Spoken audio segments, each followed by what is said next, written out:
പുനർജനിയുമായി ബന്ധപ്പെട്ട് കഴിഞ്ഞ ഗവൺമെൻറ് അന്നത്തെ പ്രതിപക്ഷ നേതാവും ഇപ്പോഴത്തെ മുഖ്യമന്ത്രിയുമായ ശ്രീ വി.ഡി. സതീശനെതിരെ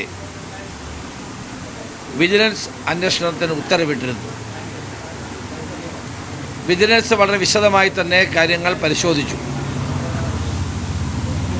ആ പരിശോധനയിൽ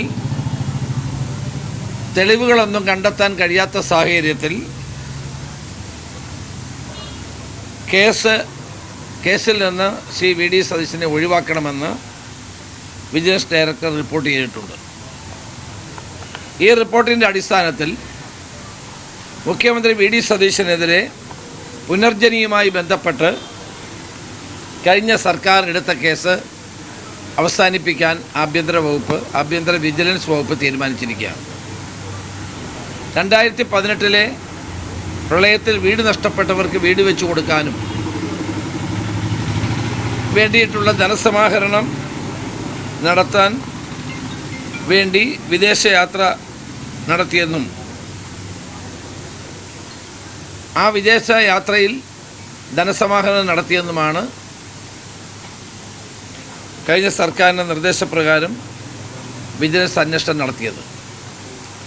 ഈ അന്വേഷണത്തിൽ പുനർജനി പദ്ധതി നടപ്പാക്കുന്നതിന് എറണാകുളം ആസ്ഥാനമായ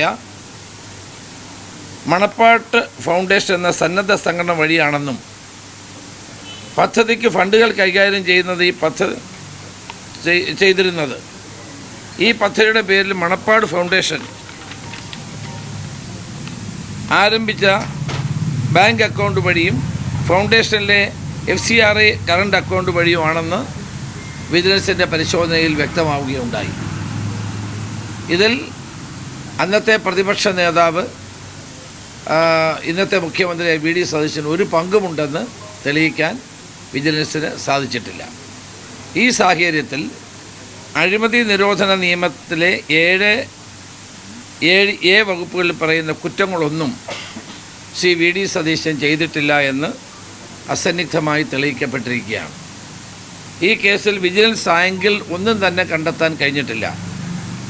അതുകൊണ്ട് ഈ കേസിൻ്റെ തുടർ നടപടികൾ വേണ്ടെന്നും വിജിലൻസ് ഡയറക്ടറുടെ റിപ്പോർട്ടിൽ വ്യക്തമാക്കുന്നു.